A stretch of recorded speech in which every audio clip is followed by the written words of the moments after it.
Hello friends, I am Dr. Beena Sethi, Associate Professor in Chemistry and my today's topic is coordination compounds. Coordination compounds को पहले हम complex compounds भी कहते थे. Why? Because इनका जो nature था या इनकी bonding, it was unknown. It was considered that it is a very complex nature. That's why these compounds were called complex compound also. सबसे पहले ये देखना है कि कॉमन कंपाउंड्स क्या होते हैं. Like this one is calcium +2 ion और इसने 2 क्लोराइड के साथ बॉन्ड बना लिया. और अगर इसी रेशियो में के और जुड़ता जाता है, एक कैल्शियम 2 क्लोराइड, एक calcium 2 chloride, you will get an ionic compound. और इस कंपाउंड में जो आप इसको कितना ही इस क्रिस्टल को ग्रो कर लो, आप देखेंगे कि जो अल्टीमेट रेशियो है कैल्शियम और क्लोराइड का, इट विल बी 1:2. और इसमें दोनों आयंस का नंबर दोनों की चार्ज के प्रोपोर्शनल में है. इसका +2 है तो इसके पास -2 आयंस है और क्लोराइड का -1 है तो दोनों को हाफ कैल्शियम मिल रहा है +2 वाला. तो it means number of cation anion according to their charge. लेकिन हम इसमें क्या देखते हैं कि there are certain cations like ion +2. अगर हम आयन +2 की बात करें तो ये 2 क्लोराइड से जुड़ने के बाद भी इसका जो यहाँ से पॉजिटिव चार्ज जा रहा है ये इस तरह का होता है, बहुत ही स्ट्रॉन्ग पॉजिटिव चार्ज होता है.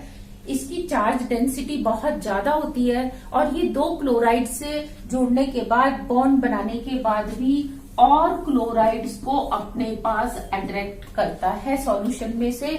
Not only it attracts, it holds also. ये उनको अपने पास होल्ड करके भी रखता है. और आपको FeCl2 की जगह आपको मिलता है FeCl6.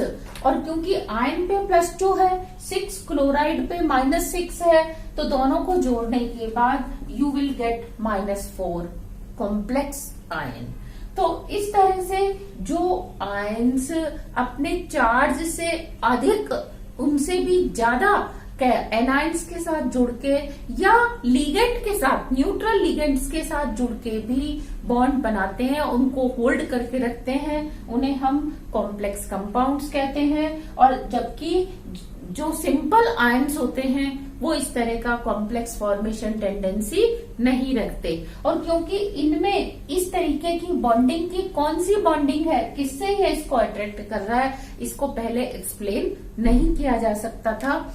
इसीलिए हम इनको कॉम्प्लेक्स कंपाउंड कहते हैं. और ये तब से नोन है जब हमें प्रोटॉन, न्यूट्रॉन, इलेक्ट्रॉन के बारे में भी पता नहीं था कि साइंटिस्ट को कि एटम जो है डिविजिबल है, उसमें प्रोटॉन, न्यूट्रॉन और इलेक्ट्रॉन्स भी हैं. सबसे पहले एक एक्सपेरिमेंट हुआ जिसमें कोबाल्ट क्लोराइड के सॉल्यूशन में एक्वस अमोनिया का सॉल्यूशन ऐड किया गया. तो क्या हुआ, हमें कोबाल्ट क्लोराइड के कुछ नए कॉम्प्लेक्स कंपाउंड मिले और ये 4 डिफरेंट स्टोइकियोमेट्री के थे. एक में 6 अमोनिया मॉलिक्यूल्स थे, दूसरे में 5, तीसरे में 4 और फोर्थ में 3 अमोनिया के मॉलिक्यूल्स थे. तो जो कोबाल्ट +3 का सॉल्यूशन का कलर इसमें था, उसमें जब हमने एक्वस अमोनिया का सॉल्यूशन डाला, you get these 4 types of cobalt complexes, जिसमें इसका कलर येलो था, 5 पेंटामीन वाले का कॉम्प्लेक्स का कलर पर्पल और टेट्रामीन का ग्रीन और ट्राईअमीन का वायलेट कलर था. ये 4 टाइप के आपको नए कंपाउंड मिले. और इन कंपाउंड्स को अगर हम 1 by 1 दोबारा क्या करते हैं, एक्वस सॉल्यूशन में ऐड कर देते हैं, मतलब इनको पानी में हम डिसॉल्व कर देते हैं, तो हम क्या देखते हैं, नन ऑफ द क्रिस्टल, कोई भी क्रिस्टल वापस कोबाल्ट +3 में ब्रेक नहीं होता. और you get colour according to this series. जैसा इस कंपाउंड के आगे कलर लिखा है, आपको बिल्कुल उसी कंपाउंड का कलर का सॉल्यूशन आपको मिलता है। सिमिलरली एक एक्सपेरिमेंट और हुआ जिसमें हमने निकिल क्लोराइड का सॉल्यूशन लिया। Instead of cobalt chloride nickel chloride का सॉल्यूशन लिया और इसमें एक्वस अमोनिया का सॉल्यूशन ऐड किया, तो वी गेट हेक्साअमीन निकिल। ये जो हेक्साअमीन निकिल के सॉल्ट थे, इनका हमने देखा कि कलर पर्पल कलर है, हेक्साअमीन कोबाल्ट। ये पर्पल कलर के सॉल्ट थे, कॉम्प्लेक्स थे, जबकि पहले इसका कलर ग्रीन था। और हम अब इसको दोबारा किस में डालते हैं, एक्वा सॉल्यूशन में ऐड करते हैं। हम क्या देखते हैं, ये कलर वापस पर्पल ही रहता है, ग्रीन कलर का Na+2 आयन आपको नहीं मिलता।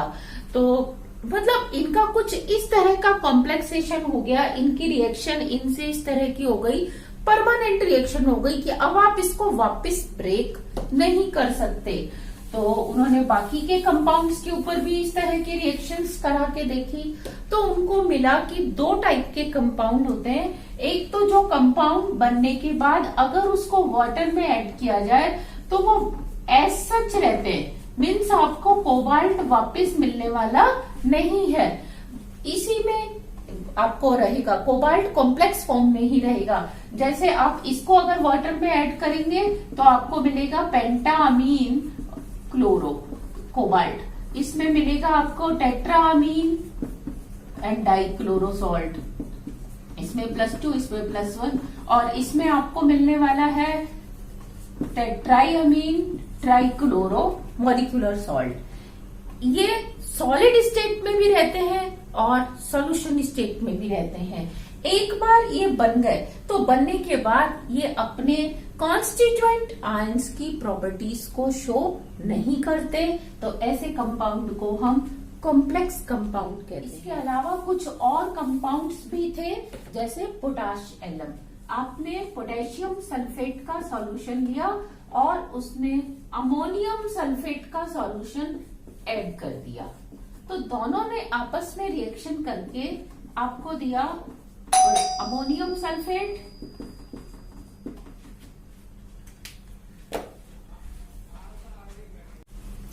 सिमिलरली एक और टाइप के कॉम्प्लेक्स होते हैं, उनमें हम क्या करें कि आपने एल्यूमिनियम सल्फेट का सॉल्यूशन लिया और उसमें ऐड कर दिया पोटेशियम सल्फेट। पोटेशियम सल्फेट और एल्यूमिनियम सल्फेट आपस में रिएक्शन करके they give potassium aluminium sulphate. आपको पोटेशियम एल्यूमिनियम सल्फेट, जिसको हम पोटाश एलम भी बोलते हैं और ट्रेडिशनल लैंग्वेज में हम इसको फिटकरी के नाम से भी जानते हैं, तो आपको इसके क्रिस्टल मिलते हैं। इन क्रिस्टल्स को अगर हम दोबारा वाटर में ऐड करें, इनका एक्वस सॉल्यूशन बनाएं, they get break into their constituent ions. ये वापस से पोटेशियम में, सल्फेट में और एल्यूमिनियम आयंस में ब्रेक हो जाएगा और उनका क्वालिटेटिव टेस्ट देगा। आप अगर इस सॉल्यूशन में एल्यूमिनियम का टेस्ट करेंगे, you will get positive aluminium test. Similarly potassium का टेस्ट पॉजिटिव आएगा, सल्फेट का टेस्ट भी पॉजिटिव आएगा। इसके अलावा अगर आप KCl और MgCl2 के सॉल्यूशन को, एक में आप KCl लीजिए, दूसरे में आप मैग्नीशियम क्लोराइड, और दोनों को मिक्स कर दो। दोनों को मिक्स करने के बाद जो सॉल्यूशन बना उसको आप एवापोरेट करो, आपको जो क्रिस्टल मिलेंगे उनको हम बोलते हैं कार्नेलाइट। कार्नेलाइट के क्रिस्टल्स को आप दोबारा पानी में डिसॉल्व करो, तो पानी में डिसॉल्व करने पर again it will get break into its constituent ions. Constituent ion में ब्रेक होके उनके टेस्ट देगा, यानी कि इनका एग्जिस्टेंस केवल सॉलिड स्टेट में पॉसिबल है। सॉलिड में इट बिहेव्स लाइक कार्नेलाइट, लेकिन सॉल्यूशन स्टेट में आते ही इट गेट ब्रेक। लेकिन आपने अमोनियम, वही एक्वस अमोनिया के सॉल्यूशन को फेरस सल्फेट के सॉल्यूशन में ऐड किया, तो you get Mohr's salt. Mohr's salt के अंदर भी आपको ऐसे ही है कि सॉलिड स्टेट में तो इनका एग्जिस्टेंस होगा, लेकिन जैसे ही आप इसको वापस सॉल्यूशन में डालेंगे इट विल गेट ब्रेक और it will give positive test of ammonium ions, positive test of ion Fe+2 ions, positive test of sulphate. तो आप इन कंपाउंड्स को दो कैटेगरीज में डिवाइड कर सकते हैं, जितने भी कंपाउंड्स हैं। First, double salts.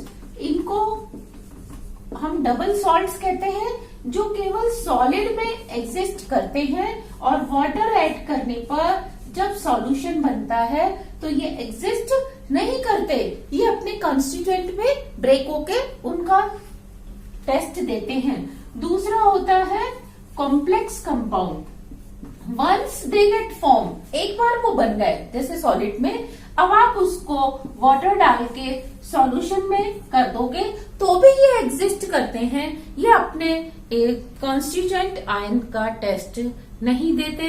तो ऐसे सॉल्ट जो solid as well as solution state में एग्जिस्ट करते हैं उन्हें हम कॉम्प्लेक्स कंपाउंड या कोऑर्डिनेशन कंपाउंड्स कहते हैं, और जो केवल सॉलिड स्टेट में एग्जिस्ट करते हैं, सॉल्यूशन में एग्जिस्ट नहीं करते, उन्हें हम डबल सॉल्ट्स कहते हैं। डबल सॉल्ट्स के example Mohr salt, potash alum, lithium alum, दुनिया भर के आप एलम्स बोल सकते हो, और साथ में कार्नेलाइट। जबकि कॉम्प्लेक्स कंपाउंड के हम इस पूरे चैप्टर में बहुत सारे एग्जांपल्स देखने वाले हैं। Used in coordination compounds. First, central metal ion. Complex compound में जैसे आपने अभी लिया COCl3 NH3 होल थ्राइस, इसमें इस कोबाल्ट +3 से ये सारे लिगेंड्स अटैच्ड हैं, 3 क्लोराइड और 3 अमोनिया मॉलिक्यूल इससे अटैच्ड हैं। तो इसको जो सेंट्रल मेटल आयन, जिस मेटल आयन से बाकी के लिगेंड्स अटैच्ड होते हैं, उन्हें हम सेंट्रल मेटल आयन कहते हैं। लिगेंड जो कि सेंट्रल मेटल आयन से जुड़ते हैं, जो मॉलिक्यूल सेंट्रल मेटल आयन से आके जुड़ेगा, बॉन्ड बनाएगा, उसको हम लिगेंड कहते हैं। ये मॉलिक्यूल भी हो सकते हैं, ये कैटायंस भी हो सकते हैं, एनायंस भी हो सकते हैं। इनका classification according to their charge positive, negative, neutral ligands में होता है। और अगर हम नंबर ऑफ डोनर एटम के बेसिस पे इसको क्लासिफाई करें तो वो यूनिडेंटेट, बाइडेंटेट और पॉलीडेंटेट होता है। बाइडेंटेट में अगर दोनों डोनर एटम एक साथ दे रहे हैं तो उसको हम बाइडेंटेट कहते हैं, और अगर एट ए टाइम एक ही डोनर एटम देता है तो हम उसे एम्बीडेंटेट कहते हैं। पहले हम देखते हैं पॉजिटिव। पॉजिटिव में आपके पास केवल 2 ही एग्जाम्पल है, एक नाइट्रोसीलियम और नेक्स्ट हाइड्रोजीनियम। ये नाइट्रोसीलियम है, इसमें पॉजिटिव चार्ज भी है और ये अपना लोन पेयर भी दे सकता है किसी को।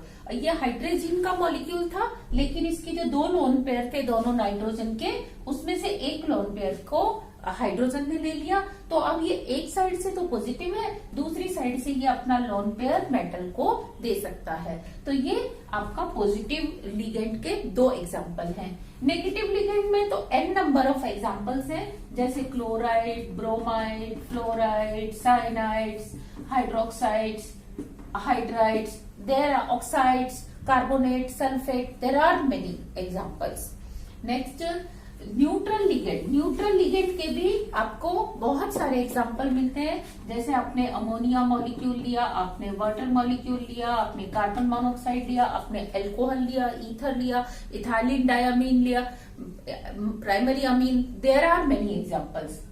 सिमिलरली अगर हम इसको डोनर एटम के नंबर से के बेसिस पे इसको क्लासिफाई करते हैं तो we see unidentate. Unidentate means अब हम उसका चार्ज नहीं देखेंगे, हम देखेंगे कितने उसके पास डोनर एटम हैं। जैसे आपने लिया क्लोराइड, तो ये यूनिडेंटेड, तो जिसमें ये मैंने सारे नेगेटिव वाले अभी तक जो लिखे थे, chloride, bromide, hydroxide, hydride, they all are unidentate. अगर इसके अलावा आप देखते हो तो ईथर का भी केवल ऑक्सीजन ही किसी को दे सकता है एक बार में एक। दूसरा आपने लिया वाटर भी यूनिडेंटेट है, अमोनिया भी यूनिडेंटेट है। तो प्राइमरी अमीन लेंगे आप तो प्राइमरी अमीन भी क्या है, यूनिडेंटेट, सेकेंडरी अमीन भी यूनिडेंटेट, टर्शरी अमीन भी यूनिडेंटेट। तो ये सब यूनिडेंटेट लिगेंड्स होते हैं। लेकिन बाइडेंटेट में हम देखते हैं कि उसके पास 2 डोनर एटम होंगे। सबसे पहला एग्जांपल है, इसको हम शॉर्ट फॉर्म में EN से लिखते हैं, इसका फुल फॉर्म होता है ethylene diamine. Ethylene diamine means this one is ethylene और इसके साथ दो NH2 अटैच्ड हैं, तो हम इसको बोलेंगे इथाइलिन डाइअमीन। इसी तरीके से आप इथाइलिन ग्लाइकॉल, ग्लाइकॉल को आप GLY ग्लाइकॉल भी लिख सकते हो। ग्लाइकॉल में CH2CH2OH, तो अब ये देखो इसके पास दो OH ग्रुप है तो ये बाइडेंटेट होगा। सिमिलरली अगर आप नेगेटिवली चार्ज में देखते हैं तो आपने लिया ऑक्सिलेटो, ऑक्सिलेटो को हम OH से भी रिप्रेजेंट करते हैं, OX-2, और इसमें C++O नेगेटिव, C++O नेगेटिव। इसी तरीके से कार्बोनेटो, कार्बोनेटो में भी क्या होता है कि ये आपका दोनों ऑक्सीजन किसी भी मेटल, सेंट्रल मेटल आयन को दोनों तरफ से दो बॉन्ड बना के अटैच हो सकता है, तो इसके पास डोनर एटम दो हैं। इसके बाद हालांकि मैंने पॉलीडेंटेट लिखा है, आप बीच में ट्राइडेंटेट, टेट्राडेंटेट भी लिख सकते हो। ट्राइडेंटेट का एग्जांपल होता है डाइइन, डाइइन। अब डाइइन क्या है? Di ethylene triamine. देखो ये आपके पास दो इथाइलिन है, दो इथाइलिन ले लिए तो डाई इथाइलिन हो गया, और ट्राइअमीन, एक अमीन ने इन दोनों को जोड़ दिया और एक एक अमीन इन दोनों के पास आ गया। तो अब देखो इसके पास क्या होगा? लोन पेयर, इसके पास भी लोन पेयर, इसके पास भी लोन पेयर, तो ये ट्राइडेंटेट है। अगर मैं इसका टेट्रा अमीन बनाना चाहूं, मतलब टेट्राडेंटेट बनाना चाहूं, तो मैं यहाँ लिखूंगी ट्राइइन। ट्राइइन क्या होता है? टेट्राडेंटेट होता है, इसमें ट्राई इथाइलिन होता है। ये देखो तीन इथाइलिन हो जाएंगे और तीनों इथाइलिन आपस में देखो NH से जुड़े हुए हैं और एक एक NH2 इस तरीके से है। तो एक ये डोनर एटम हो गया, एक ये डोनर एटम, एक ये और एक ये, तो इसको हम ट्राइइन बोलते हैं। इसी तरीके से टेट्राइन भी लिख सकते हैं आप। टेट्राइन में क्या होगा? टेट्राइन, टेट्राइन में एक और इथाइलिन डाइअमीन जुड़ जाएगा, ये NH और CH2 NH2। तो अब देखो इसके पास 1 2 3 ये 4 और ये 5 डोनर एटम हैं। तो टेट्राइन, नाम टेट्राइन है, पेंटाडेंटेट है। जब ट्राइइन था तो टेट्राडेंटेट था, डाइइन था तो ट्राइडेंटेट था, और खाली इन था तो बाइडेंटेट था। सिमिलरली हम देख सकते हैं ये एम्बीडेंटेट। एम्बीडेंटेट स्पेशल टाइप के लिगेंड्स होते हैं, इनमें दो डोनर एटम होंगे। जैसे आपने लिया HCN नेगेटिव या CNS नेगेटिव, आपने लिया साइनो, आपने लिया आइसोसाइनो या सायोनेटो CNO, या आपने लिया आइसोसायोनेटो। इन सब में आपको क्या लग रहा है? सल्फर भी डोनर एटम है, नाइट्रोजन भी, कार्बन भी, सल्फर भी, कार्बन भी, नाइट्रोजन भी, nitrogen carbon, carbon oxygen, nitrogen oxygen. लेकिन एट ए टाइम एक ही एटम या तो ये देगा या नाइट्रोजन ही देगा, या कार्बन देगा या सल्फर ही देगा। तो ऐसे लिगेंड जो एट ए टाइम एक ही डोनर एटम को काम में ले सकते हैं, उन्हें हम कहते हैं बाइडेंटेट या एम्बीडेंटेट। बाइडेंटेट की स्पेशल क्लास है ये एम्बीडेंटेट। फिर है पॉलीडेंटेट। पॉलीडेंटेट का जो मोस्ट कॉमन एग्जांपल पूछा जाता है वो होता है इथाइलिन डाइअमीन टेट्रा एसिटिक एसिड। अब देखो सबसे पहले इथाइलिन तो हमने लिखा इथाइलिन, फिर ये डाइअमीन तो मैंने लिखा डाइअमीन, फिर टेट्रा एसिटिक एसिड तो मैं 4 एसिटिक एसिड इससे लगाने वाली हूँ। ये हो गया COOH और इधर CH2 COOH, ये CH2 COOH। तो इथाइलिन डाइअमीन टेट्रा एसिटिक एसिड, तो एक तो ये दो डोनर एटम दोनों नाइट्रोजन है, और यहां से अगर H+H+H+ निकल जाएगा तो 4 क्या हो जाएंगे? इसके पास नेगेटिव ऑक्सीजन आ जाएंगे, तो 4 डोनर एटम यहाँ है। तो ये अल्टीमेटली हेक्साडेंटेट लिगेंड होता है, जिसको हम पॉलीडेंटेट कहते हैं। तो ये थे कुछ लिगेंड्स के नाम और उनका classification. Next we see complex ion.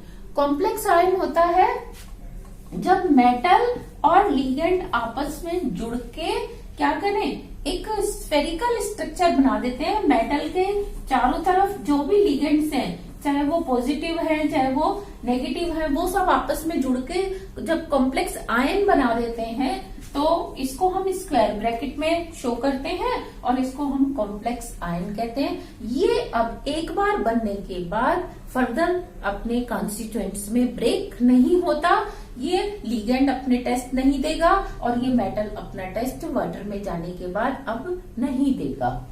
फिर है कोऑर्डिनेशन नंबर। कोऑर्डिनेशन नंबर जितने लिगेंड मेटल से अटैच होते हैं वो उसका कोऑर्डिनेशन नंबर कहलाता है।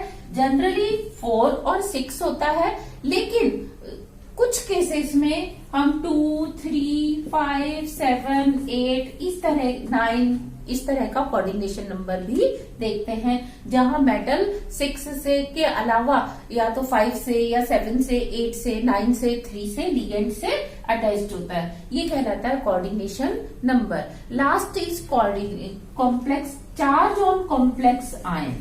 चार्ज ऑन कॉम्प्लेक्स आयन, ये जो कॉम्प्लेक्स आयन बना इसका चार्ज कितना होगा?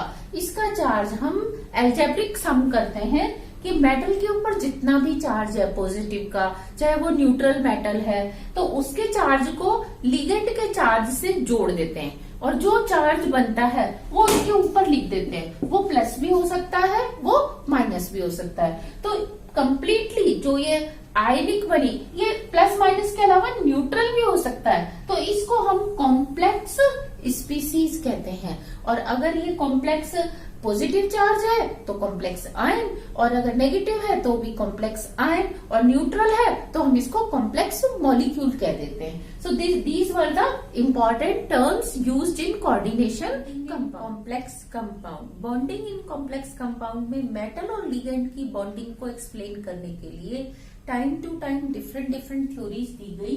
सबसे पहले वर्नर्स ने अपनी थ्योरी दी थी।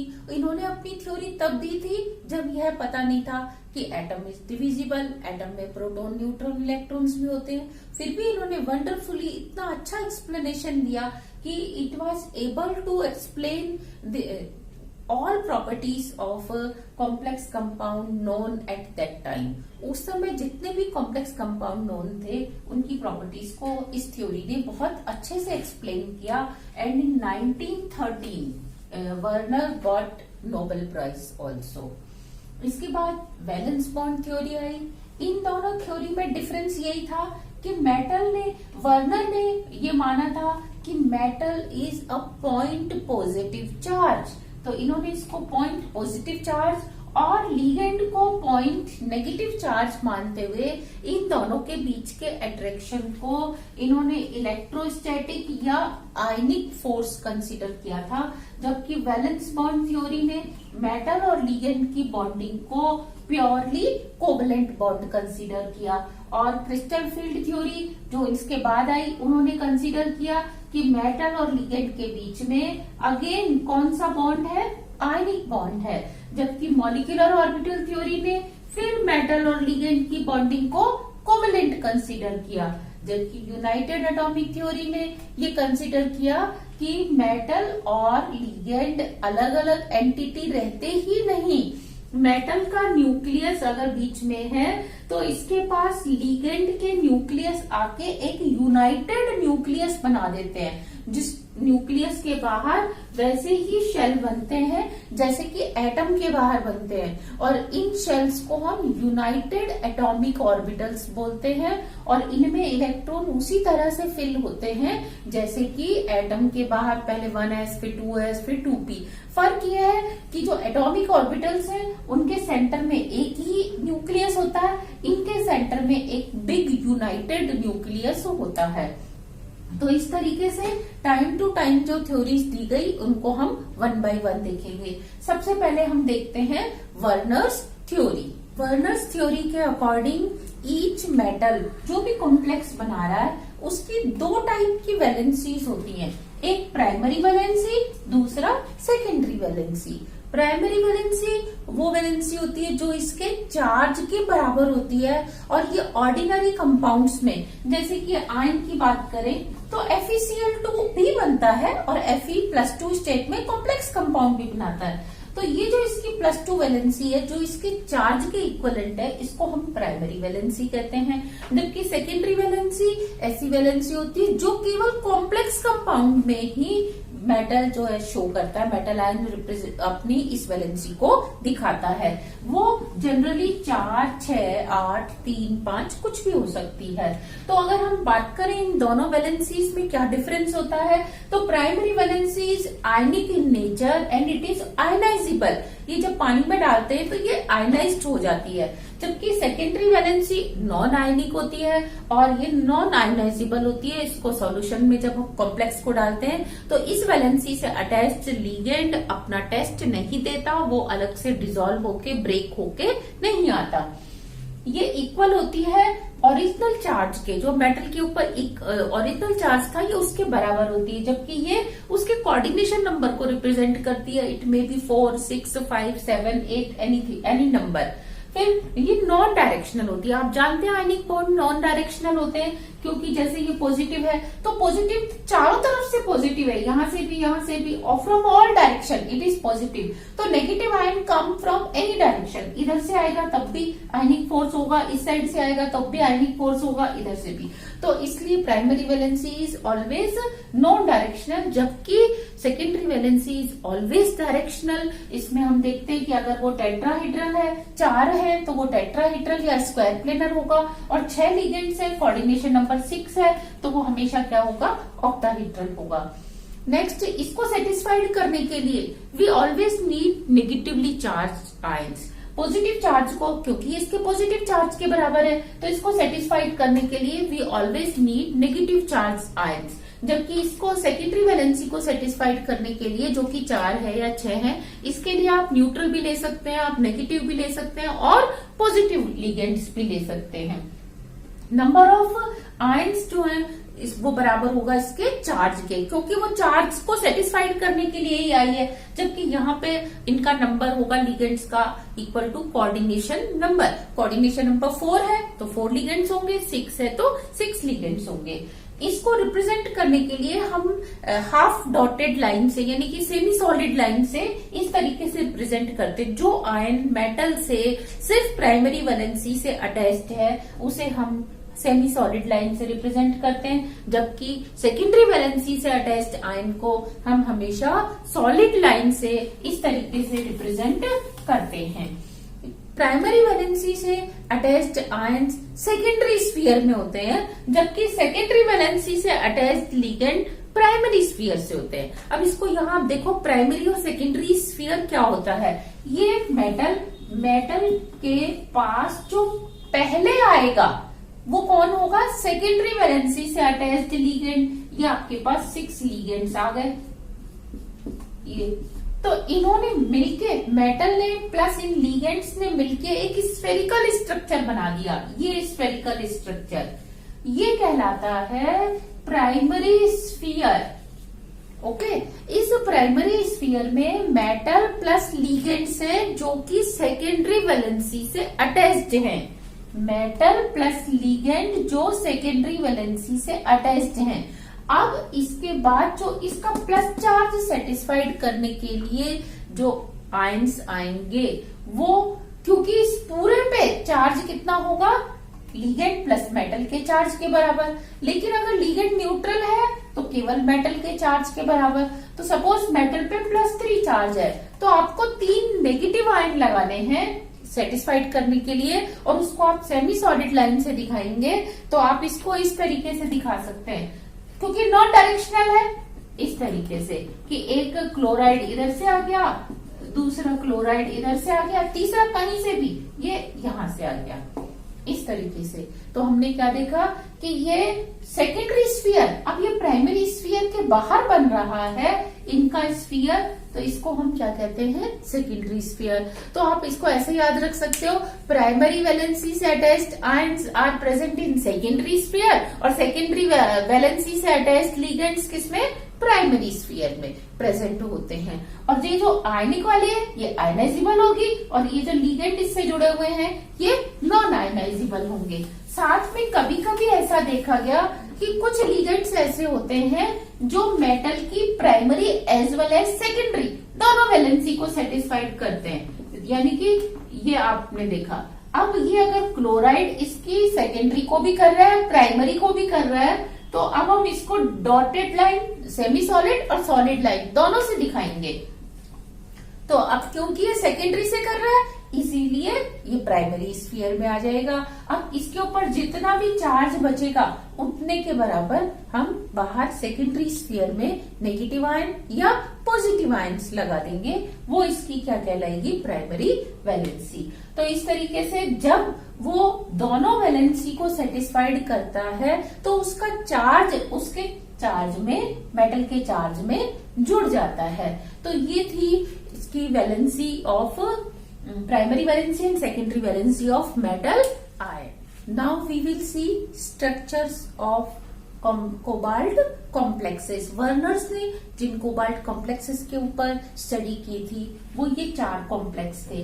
First hexaammine cobalt complex. Hexaammine में आप क्या देख रहे हैं कि 6 अमोनिया मॉलिक्यूल्स स्क्वायर ब्रैकेट के अंदर लिखे हुए हैं, तो ये प्राइमरी स्फीयर में है। तो देखो कोबाल्ट +3 के साथ 6 अमोनिया मॉलिक्यूल्स को सॉलिड लाइन से रिप्रेजेंट किया है, जो कि डायरेक्शनल भी है।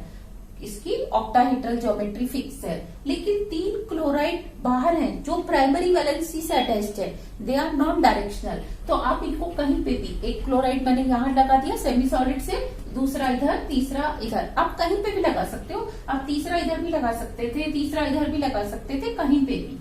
Next this one is the structure of pentammine chloro cobalt complex. तो पेंटामीन 5 अमीन अंदर है प्राइमरी स्फीयर में, स्क्वायर ब्रैकेट के अंदर। तो इसमें मैंने 6 वैलेंसी पहले ड्रॉ की ऑक्टाहेड्रली, जिसमें 5 वैलेंसीज पे अमोनिया लगा दिया और 1 वैलेंसी पे हमने क्लोरीन। ये क्लोरीन अब क्या कर रहा है, क्योंकि अंदर है तो primary valency as well as secondary valency दोनों को सेटिस्फाइड कर रहा है। तो इसको मैंने सॉलिड और सेमी सॉलिड दोनों लाइन से अटैच कर दिया। अब इस पे कितना चार्ज बचेगा, +2 बचेगा। तो इसीलिए अब ये कितने क्लोराइड से अटैच्ड होगा, ओनली 2, जो कि इसकी प्राइमरी वैलेंसी को सेटिस्फाइड करेंगे और ये आयनिक होगी, आयनाइजेबल वैलेंसी होगी। आप अगर इस कॉम्प्लेक्स को पानी में डालेंगे तो केवल ये 2 क्लोराइड ही आयनाइज होंगे और अपना टेस्ट देंगे। सिमिलरली अगर इसको आप पानी में डालेंगे तो ये तीनों क्लोराइड पानी में आयनाइज होंगे और अपना टेस्ट देंगे। Next compound is tetrammine dichloro cobalt complex. अब इसमें हम क्या देख रहे हैं कि 1 क्लोराइड बाहर है, 2 क्लोराइड प्राइमरी स्फीयर में है। तो ये 2 क्लोराइड जो प्राइमरी स्फीयर में है ये आपस में 90 डिग्री पे भी हो सकते हैं। ये देखो मैंने 90 पे ड्रॉ किया है, जो कि primary as well as secondary को सेटिस्फाइड कर रही है। और ये दोनों आपस में 90 पे की जगह 180 पे भी हो सकते हैं। तो इसके 2 डिफरेंट आइसोमर्स पॉसिबल है, जिनको वर्नर ने एक्सप्लेन किया था। और ये इसकी थ्योरी में एक्चुअली क्या करते हैं, एज एन एविडेंस हम प्रूव करते हैं कि इसने 2 एक्सपेक्ट किए थे और हमें 2 ही मिले। इट मीन्स वर्नर थ्योरी सही थी। तो इसमें हमने 4 अमोनिया को प्राइमरी वैलेंसी से और सेकेंडरी वैलेंसी से और 2 क्लोरीन को primary as well as secondary valency से किया। 1 क्लोरीन बचेगा जिसको हम किससे करते हैं, क्लोराइड को प्राइमरी वैलेंसी से। और इसे पानी में डिसॉल्व करेंगे या इसको डिसॉल्व करेंगे तो it will give only 1 chloride ion and test of 1 chloride ion you will get. यहाँ पे तीनों क्लोराइड हमने स्ट्रक्चर लिया है ट्राइअमीन ट्राइक्लोरो कोबाल्ट का। तो इसमें कोबाल्ट +3 के साथ 3 क्लोरीन क्या है, primary as well as secondary valency से अटैच्ड है। तो कोबाल्ट का चार्ज तो प्राइमरी स्फीयर में ही सेटिस्फाइड हो गया और ये 3 अमोनिया मॉलिक्यूल सिर्फ सेकेंडरी वैलेंसी से है। अब इसके ऊपर कोई भी चार्ज नहीं लेफ्ट है, तो अब क्या होगा, ये किसी भी और क्लोराइड से अटैच नहीं होगा। इसके भी 2 आइसोमर पॉसिबल है। यहाँ तीनों के बीच में 90 डिग्री का एंगल है, जबकि इसमें 2 क्लोरीन के बीच में 180 का है। तो इसको हम सिस, इसको ट्रांस कहते हैं। सिमिलरली इसको ट्रांस और इसको हम सिस कहते हैं। तो वर्नर थ्योरी के फेवर में जो एविडेंसेस थे उनमें फर्स्ट एविडेंस यही था कि नंबर ऑफ आइसोमर्स को वर्नर ने जो एक्सपेक्ट किया वो बिल्कुल उतना ही आया। इनका आपको एक ही आइसोमर मिलना चाहिए था क्योंकि ये सारी इक्विवेलेंट स्टेट है। अब कोई से भी अमोनिया कहीं पे भी जाए, इसमें 1 क्लोरीन है, किसी भी पोजीशन पे लग सकती थी, तो इनका एक ही आइसोमर मिलना चाहिए था, एक ही मिला। इनके 2 मिलने चाहिए थे, इनके हमें 2 आइसोमर हमने सेपरेट किए। तो it means Werner theory was correct. Second इसका एविडेंस था कंडक्टेंस, मोलर कंडक्टेंस। अगर मैं इसको पानी में डिसॉल्व करूंगी तो ये किसमें, कितने आयंस में डिसॉल्व होगा? एक तो ये आयन बनेगा आपके पास +3, एक ये बनेगा आपके पास -3, मतलब -1 -1 -1, टोटल 4 आयंस आएंगे। तो इसकी molar conductance will be equal into 4 ions, और हमें सबसे ज्यादा इसकी कंडक्टेंस मिलेगी।